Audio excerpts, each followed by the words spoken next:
Watch it, Alan. I'm shooting.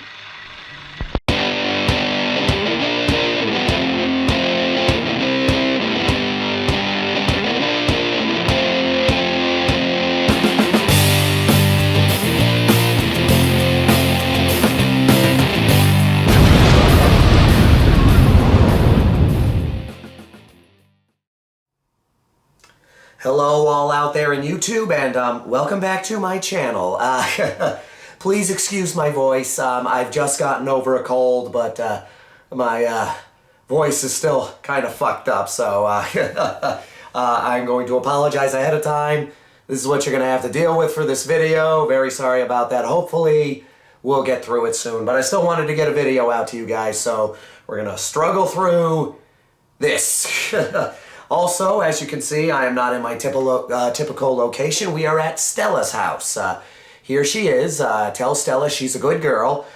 She had a very busy day today, so she's really tired. But anyway, we are at her house today, and we're at her house for a few days, so my usual disclaimer, I apologize if the audio is weird, I apologize if the lighting's off. This is just the best location in this house to film. And of course the audio is going to be off anyway because of my voice.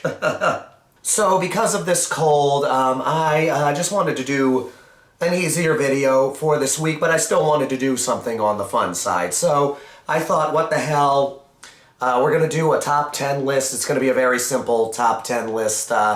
Just thought I'd do a video talking about my top 10 favorite subgenres in horror.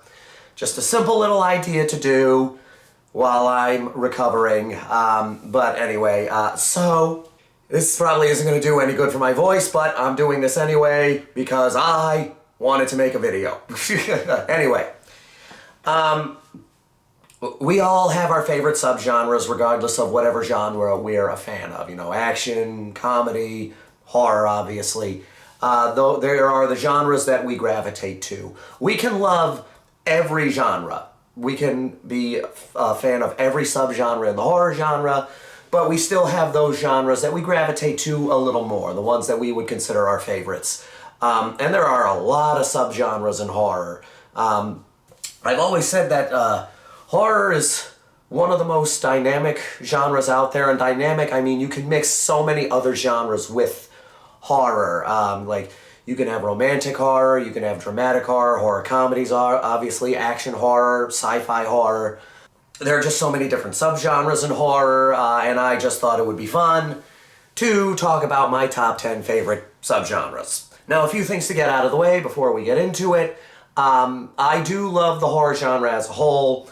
I love pretty much every genre, even genres that I am not that into, like found footage.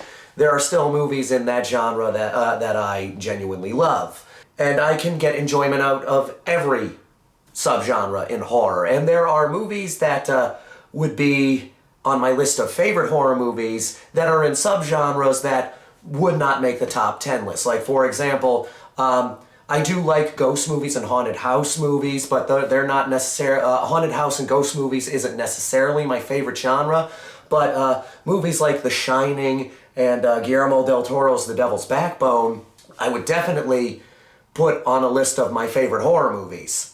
And I was debating on putting a few things on here, like, you know, I love exploitation movies, I love B movies, and while those can technically be genres, I don't view them as full-blown subgenres because they fit so well into every subgenre. You can have, you know, like there are many different subgenres in exploitation cinema, like slasher movies and women in prison movies and giallo movies and things like that, that I thought that exploitation was a little too vast to put as a subgenre.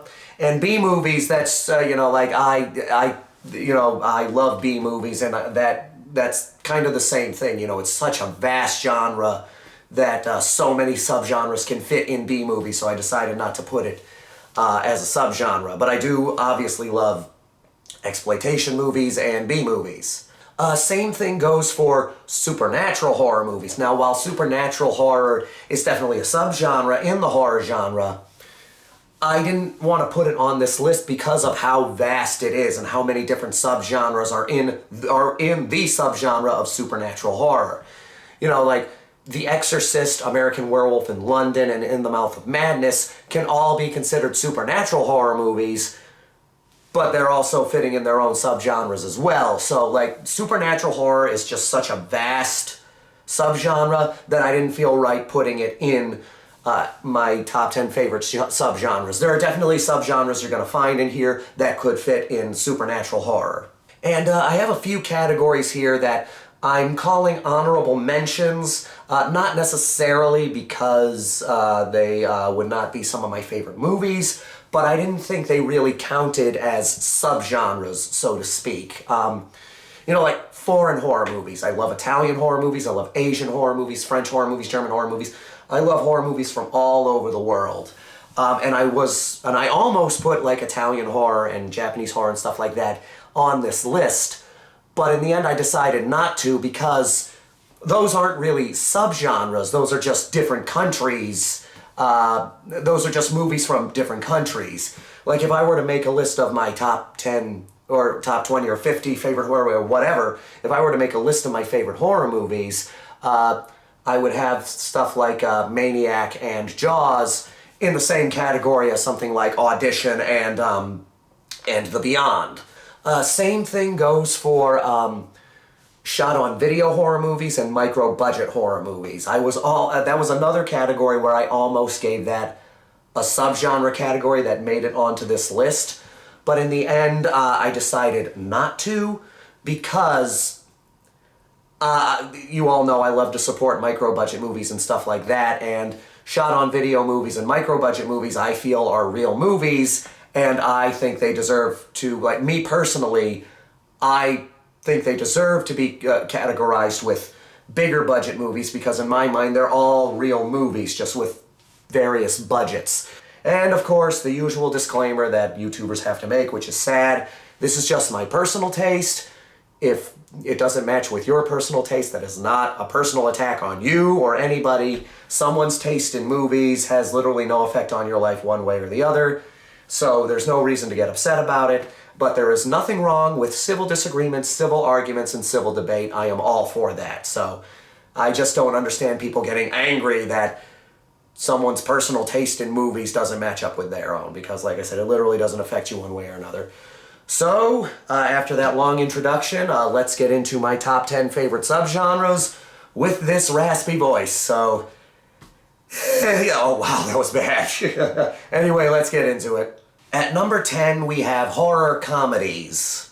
Now, the reason I put horror comedies at number 10 is because, like supernatural horror exploitation and B-movies and stuff like that, it's, if you considered it a subgenre, which it is in this case, it's so vast that so many different types of subgenres within horror comedies, there are so many different subgenres that can fit within the horror comedies. Like zombie movies, slasher movies, monster movies, you can have so many horror, different subgenres within horror comedy. So that's kind of why I put it at top 10. But I do love a good horror comedy. Horror comedy, you know, that's the genre that you like to go to after a long day of work, that you just want to sit down and watch a movie and have a good time. Horror comedy, that's a good one that people usually go for. And there are times where I would say that horror comedies might be higher on this list, so don't take the order of these movies, these subgenres too seriously. It's all based on your mood, because there are times where I am in the mood where horror comedies may be higher on the list. There's sometimes when I am in a mood where it could be lower on the list. So this is just how I feel at this point in time. Yeah, horror comedies, I've always had a good time with horror comedies. And it's always interesting because you have the horror comedies that lean a little more towards horror and the horror comedies that lean more towards comedy. And both can work. There's like the ones where they are horror comedies, but horror is the point. So it still has comedic moments, but it has a lot more scary moments in there with some humor sprinkled in. And then you have the ones that lean a little more towards comedy, you know, something like Tucker and Dale versus Evil, where it's mostly a comedy, but it has certain themes from certain horror movies and stuff like that. And both can work. And again, it all depends on what kind of mood you're in. Because I do enjoy a good horror comedy, and there are definitely horror comedies that would be on my list of favorite horror movies, like top 50 favorite horror movies. But yeah, I love horror comedies. This genre kind of goes back and forth on my list, but I do love horror comedies. especially after a long, hard day or a day when I'm recovering from an illness and I just want to watch something fun. Number 9, we have animal attack flicks.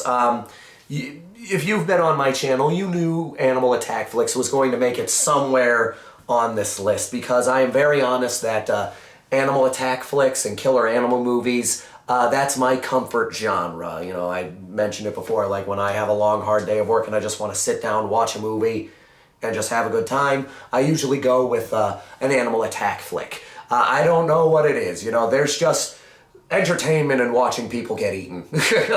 Anyway, but yeah, I find a lot of comfort in animal attack movies. I don't know why, but it's just the genre that has always, you know, made me happy when I watched it, and you know, helped me relax when I watch it. You know, like one of my favorite animal attack movies is Piranha, and that's like one of my #1 comfort horror movies. You know what I'm talking about, you know, the movies you go to when you just want to sit down, whether it's during a cold winter night or if you're sick or a long, hard day at work, or you just want to relax and watch a movie, you know those comfort movies. And animal attack flicks is my comfort genre. And there are some animal attack flicks that I think are some of the best B movies ever. And as a B movie fan, you know, you know how I feel about B movies, like Piranha and Alligator. Those two I would consider some of the best B movies. There can be fun variety in them because there are so many different animals that you could have attack people. Like, of course, Arachnophobia, like I said, Alligator, Black Sheep, a horror comedy about killer sheep. That one's a lot of fun. The Birds is a classic. So it can vary between entertainment and atmospheric. I mean, Jaws is considered one of the greatest movies ever made. And it is a horror movie, but it is an animal attack flick, and it's considered one of the scariest movies ever made as well. So there's so many varying degrees of entertainment you can get from an animal attack flick. It can either be fun, or it can be scary. It can be really atmospheric or silly and goofy. That's one of the reasons why I love the animal attack flicks so much. Animal attack movies, my comfort genre, so obviously it was going to make it on the list. Number 8, folk horror. I love a good folk horror movie. I've said this before, but you know, I'm a movie guy, but one of my other big interests is folklore and mythology. I just love that stuff so much. I love looking into folklore from different cultures, mythologies from different cultures, and stuff like that. So folk horror is a fun genre for me. You know, when it dives into different belief systems and different mythologies and stuff like that. You know, I also have an interest in witches, and you can see a lot of witches in folk horror. I love watching folk horror from around the world because, you know, you have Americans who think one way about things, you have people in Asia who think certain ways about certain things, people in Europe thinking certain things about certain ways about certain things. And when you get into these different folk horror from different countries, it explores like the belief systems of other people. There's this great folk horror movie that came out last year that I loved called Exuma, and that dives a lot into shamanism, and that's shamanism. It's fascinating. It's a fascinating watch, diving into, you know, like the different methods of shamanism and this belief system. So. But one of the things I like about folk horror it can be a peek into different belief systems and different cultures and different mythologies, and that can be a gateway for people to look more into more folklore and learn more about these mythologies and more about these stories and more about these cultures. That's one of the reasons why I love folk horror so much. But it is, you know, mostly just my love of mythology, and I love when movies dive into different mythologies. I've said so many times that there are so many creatures and stories and spirits from various folklore and mythology from all around the world that would make for some fantastic horror movies. And I wish more filmmakers would look into that stuff, you know, like look into various mythologies, you know, from all around the world, and you can find some really good material for not just horror movies, but for movies in general. I've always felt that way. But yeah, folk horror. As someone who loves studying folklore and mythology, folk horror is a good genre for me. Number 7, we have serial killer movies. The two types of horror movies that scare me the most are serial killer movies and anything to do with water. I almost drowned when I was a kid, so any horror movie that involves water gets me nervous. And serial killer movies scare me because they can be a little too real in certain circumstances. Serial killers are monsters that can blend in with society. When it comes to serial killer movies, it can be a tightrope to walk, because you have fictional serial killer movies like Silence of the Lambs, Seven, and Maniac, Maniac, that focus more on fictional serial killers but take inspiration from real-life serial killers. And then you have movies based on actual serial killers like Zodiac, Monster. But serial killer movies are disturbingly fascinating in many ways. There are definitely, movies based on real-life serial killers that I have watched. And then you have Henry Portrait of a Serial Killer, which is this weird movie that walks a fine line because, Henry Lee Lucas was a killer who was convicted for murdering 2 people, but then he claimed to have murdered a bunch of other people, but then it was found out that he was lying about murdering all those other people. So, Henry Portrait of a Serial Killer, while being based on Henry Lee Lucas, is more of the fictionalized version that Henry Lee Lucas said he was. So it's a weird fine line there. And then you have a movie that I watched this year that I wish I saw last year, Red Rooms, which is, you could say, a serial killer movie that's about the fascination with serial killers. It explores more the fascination with serial killers than the actual serial killer, so that's a great movie. But yeah, serial killer, that's the genre, one of the genres that scares me the most because of, the real life implications and because there are people out there that are actually like that. And that's like the most terrifying concept to me is you don't know what people are like behind closed doors. There are people you could have passed every day that do horrible things in their house and you would never know. Serial killer movies, it's literally all about the horrors of humanity, because humanity can be a terrifying thing. But yeah, it's just like dealing with that concept of you don't know what people are like when no one's watching really terrifies me, and that's why serial killer movies scare me so much, and that's why it's one of my favorite subgenres. At number 6, we have monster movies. And this could be considered a broad subgenre because there are so many movies that could fit in monster movies, werewolves, vampires, and the like. But when I'm talking monster movies, I'm talking about monsters, creatures that are a little more inhuman than human. Those are the kind of monster movies that I love the most. And yeah, it's weird because you could consider some animal attack movies, monster movies, but not in the way I like to describe them. Like for me, like animal attack movies are animal attack movies. They're fun and I love them, but whilst they could sometimes be considered monster movies, I keep them separate from actual monster movies. Like the kind of monsters I think of are like the Gill Man from Creature from the Black Lagoon, Tremors, and things like that.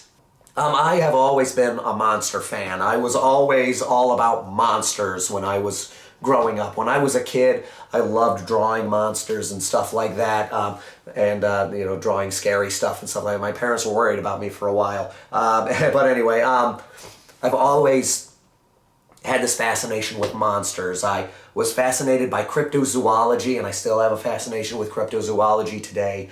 So I've always had this love for monsters, and I love a good, fun monster movie.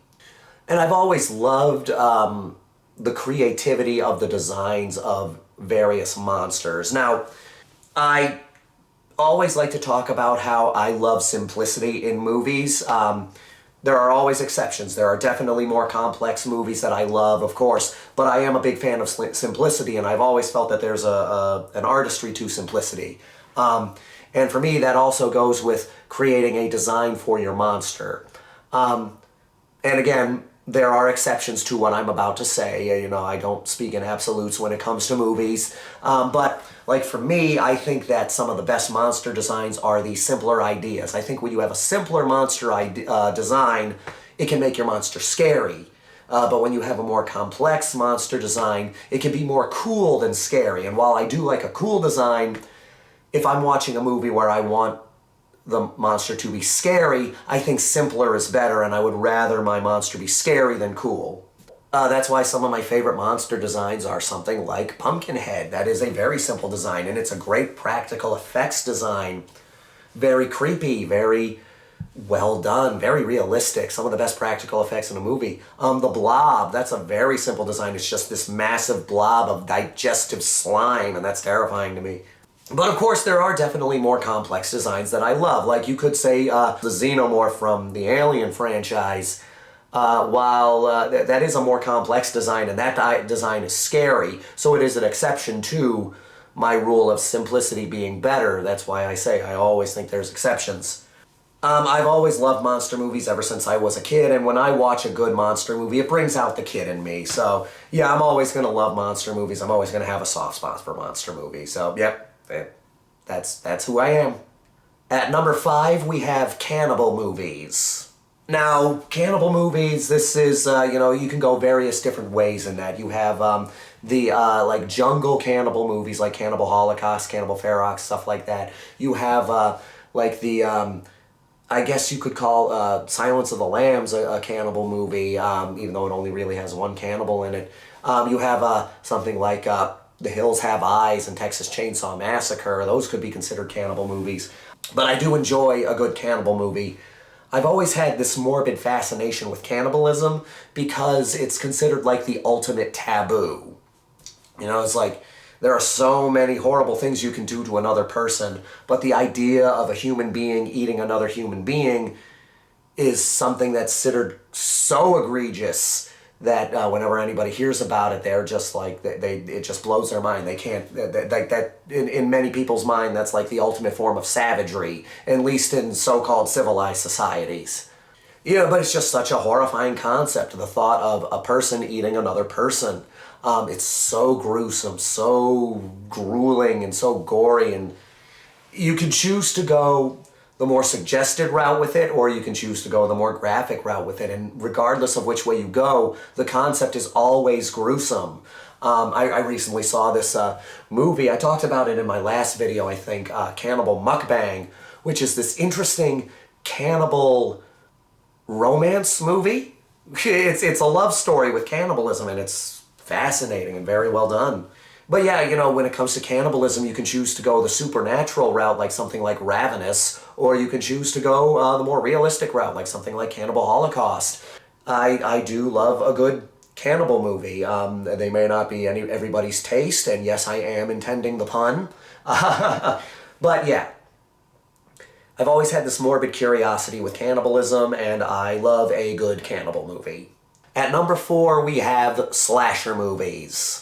When I was younger, slasher movies would be my favorite genre. I've always loved slasher movies ever since I was a kid. As I got older, the genre kind of dropped a bit for me, but it's still in my top 5 favorite subgenres. So obviously I wouldn't say that slasher movies are my favorite genre now, but I still love a good slasher movie. This is another example of a comfort genre in many ways. One of the reasons why I love slasher movies, and one of the reasons why so many people love slasher movies, at least I think why so many people love slasher movies, is out of all the genres in horror, out of all the genres in movies in general, slasher movies is the main genre that knows what it is. It's a body count movie with a lot of gore effects. They can be a little sleazier, they can be a little classier, but they know what they are. They're meant to be fun, bloody, scary good times. And I think that's one of the reasons why I love the slasher genre, is because it is the most aware genre. It's like, yes, we know what we are. And there's a lot of pretentious genres out there, and there can be a lot of genres that can be a little more on the pretentious side, but you don't really get that in slasher movies. Slasher movies is a genre, the slasher genre is a genre that is very unpretentious. And it's why so many of us have so much fun with them. It's not trying to be anything more than a gory good time. Not to say that there aren't slasher movies that try to give you a little more, something like Nightmare on Elm Street or Alice Sweet Alice, but the slasher genre is mainly giving you a body count, giving you a variety of different kills, possibly some nudity. Yeah, they can have a little more involved plot, like along the lines of something like Scream or, like I said, Nightmare on Elm Street, both by the late, great Wes Craven. But most of the time, it's just going to give you a simple, fun slasher movie. A simple, fun body count movie. Yeah, the slasher genre, not much else to really say about it. The slasher genre is the most self-aware, unpretentious genre out there. And that's one of the reasons why us slasher fans keep coming back for more. At number 3, we have descent into madness movies. I admit I'm cheating here because I don't know if this is really a full genre. You could say that this is in the category of psychological horror.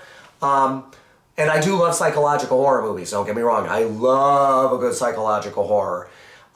So I guess number 3 could be psychological horror, but with a focus on descent into madness movies, because like the movies that really draw me in are when you're watching someone slowly drift into madness, because for me, those are some of the most suspenseful movies out there. And they're not necessarily just in the horror genre. Like, one of my favorite movies of all time is Taxi Driver. And Taxi Driver is definitely a descent into madness movie, but you wouldn't call it a horror movie. But focusing on horror. Yes, this category could technically be psychological horror movies, but with the focus on descent into madness movies, the thought of losing your sanity and going mad is such a frightening concept because it could happen to any one of us. Something that I find very terrifying is sometimes people can just snap.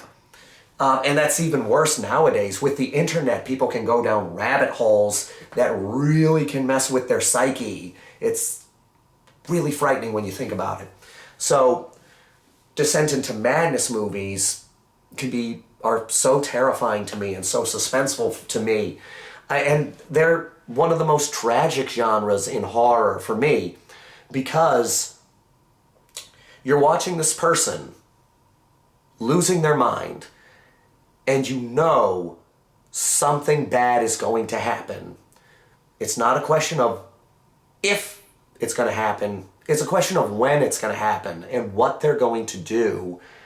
And that just creates so much tension. It accumulates tension around this idea because we're just wondering, when's it going to happen? When is this person going to lose it? And it's also tragic in many ways because if things had just been a little different for this person, things could have turned out better. If someone noticed they were going through something, they maybe could have gotten them the help they need. And that just makes these movies all the more sad to me.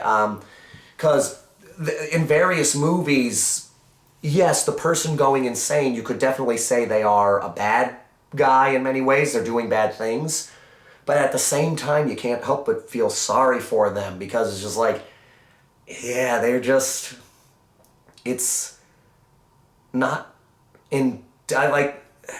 to take any blame away for what these people do, but it's just like, yeah, they are having these issues that they need psychological help and they didn't get it, and this is how things turned out. Like May is a very sad movie, and while May does some horrible things in that movie, you can't help but feel bad for her because her madness is caused by loneliness, and you get a hint as to how she was raised, and you can see how she ended up this way. Carrie is a supernatural horror movie, but you could also call it a descent into madness movie, and she eventually snaps because of bullying. Like, if someone had been nice to her, if someone had gotten her away from her abusive mother, and someone had stopped all this bullying happening to her in school, things could have turned out different. And you get that feeling that things really were going well for her at the prom scene when she's dancing and she's having a good time and she's actually happy and she feels like she's finally been accepted, only to have the horrible prank happen and sink her right back down to, that sad state which caused her to snap. So we can't help but feel bad for Carrie. Descent into Madness movies, they are very tragic, very suspenseful, and really frightening movies because, again, our minds can be one of the scariest things out there, and our minds turning against us, which could easily happen to so many people. It could easily happen to us, for Christ's sake. That's a scary thought, and that's a tragic thought. And that's one of the reasons why I love psychological horror, but Descent into Madness movies in particular is a genre that really resonates with me and really sticks with me. Descent into Madness movies, they're tragic, they're horrifying, and I do love that particular subgenre. For the final two, now these two are definitely the top two. Even though I do have these movies on this list in certain orders, this order could change at any time, depending on my mood, but these two are definitely the top two. Let's get into it. For the number 2 spot, my second favorite subgenre is body horror. Another thing that is very freaky that everybody is afraid of. Body horror deals with the horror of the body and the fact that our bodies can turn against us. This is the only body we got, and we do everything we can to take care of it, but sometimes shit happens. Body horror is one of the most personal genres, I think, because it deals with the concept of the horrors of the body and how we want nothing to happen to our bodies. And that movie takes that fear and exploits it to the nth degree. And a little thing that I want to clarify here, I am a big werewolf fan, and you'll notice that I didn't have werewolves in my list of favorite subgenres. That's because I consider werewolf movies to be body horror movies. Because that's, like, body horror is, someone's body going through horrible transformations. And that's exactly what werewolf movies are about, someone's body going through horrible transformations. So I love werewolf movies, and I consider werewolf movies body horror movies. So you can put werewolf movies in the category of body horror. That's just how my brain has always worked. If you disagree with me, that's fine. But just personally, given the similarities between werewolf movies and body horror movies, I've always considered werewolf movies body horror movies. But there is so much originality in body horror. There are movies that can go the supernatural route, like a werewolf movie, like I said, or something like The Fly, which is definitely a science gone wrong kind of movie, but you can definitely call it on the supernatural level. The Brood, that's definitely a more supernatural body horror movie, and it's fantastic. Or you could go a somewhat realistic route where it deals with like medical body horror. So I watched The Ugly Stepsister, which is definitely a body horror movie, and medical, like someone deforming themselves for the sake of beauty, very icky idea. Sorry. But yeah, that's a messed up idea, and it's an idea that really hits you on your core, because there are people out there who do that. They will mutilate themselves for the sake of having a body that society deems perfect. Then there's American Mary, which is another movie that deals with body modification and medical horror. You could go the supernatural route, you can go a science fiction route, or you can go the more realistic route. And every way is something that can hit you right in your guts because of the fact that these are things happening to somebody's body. Like, there's so much you can do with body horror, and we seem to be getting a few more body horror movies nowadays, and I love that. I love the fact that we're seeing a few more body horror movies nowadays, but I would love to see some more body horror. Body horror, one of my all-time favorite genres, and it is only beaten out by one more subgenre. My number one favorite subgenre, cosmic horror. I love cosmic horror. And the reason I put body horror and cosmic horror at number 1 and number 2 is because a lot of times they play into each other. There's a lot of cosmic horror that also has body horror elements sprinkled throughout. The Thing being the best example. The Thing is both a cosmic horror movie and a body horror movie, but it is, I would say, more a cosmic horror movie because of the ideas that it plays around with. So cosmic horror is the genre where people deal with things that are so far beyond human comprehension. And that's why I love the genre. It truly explores ideas that are so much greater than us, and it acknowledges that anything that is so much greater than us is truly terrifying. People, human beings in general, like to get really high on themselves. You know, we like to, pump our chests and say that, yeah, we are the dominant species, we are really hot stuff. You have people out there, making podcasts talking about how important they are. You have all these loser alpha bros talking about how, they're real men and they're better than everybody and all that. But in the grand scheme of things, in the grand scheme of everything around us, we are but a speck in this whole wide universe that is so much greater than us and so much greater than our own comprehension. And that is both fascinating, it's kind of wondrous in a way that we are but a big speck in something much greater, but it's also fucking horrifying. When you really stop and think about it, it's fucking horrifying. Because as much as we like to say we know as a species, there's a lot we don't know. There's so much that we don't know. And there's so much that we may never know, given how vast the universe is and how much there is out there. And that's what cosmic horror truly likes to explore. People encountering things that are so much greater than them that simply learning about it and looking about it will make you go mad.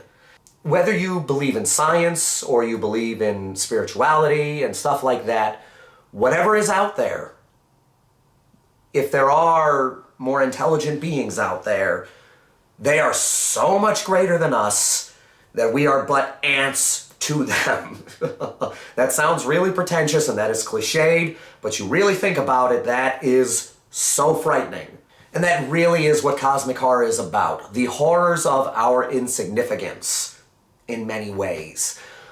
The horrors of dealing with something that is so greater than us that it just kind of looks at us and goes, eh.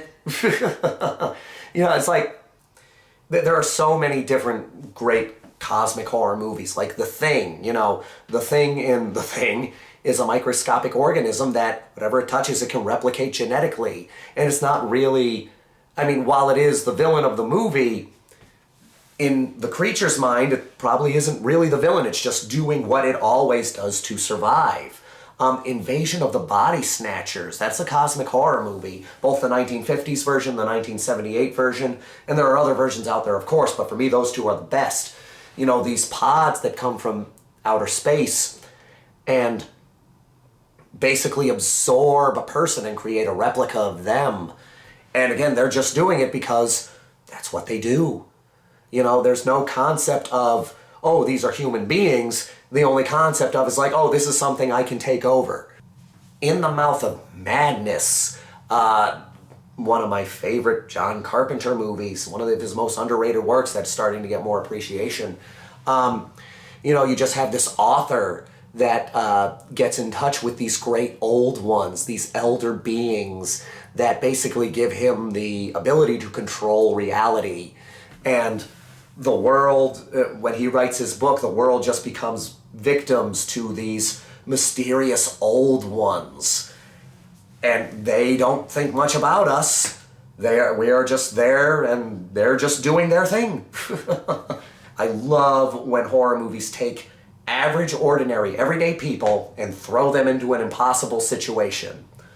And cosmic horror, like, does that to a T. Like, taking average, ordinary, everyday people and putting them up against something that is so far beyond their comprehension that they don't even know what to do with it, much less understand it. It's just, yeah, cosmic horror, definitely my favorite genre in horror. Love cosmic horror. Always looking forward to seeing a new cosmic horror movie. Always hoping that we get more cosmic horror in the horror genre. Love it. Love cosmic horror. That's all I can really say, is I love cosmic horror. And there you have it, my top 10 favorite subgenres in horror. I do apologize if this was not nearly as focused as my other videos. I just wanted to do something simple and fun because of my voice. But anyway, thank you so much for joining me for this top 10 list. And of course, now it's your turn. I want you to list your favorite subgenres down below. There are no wrong answers here.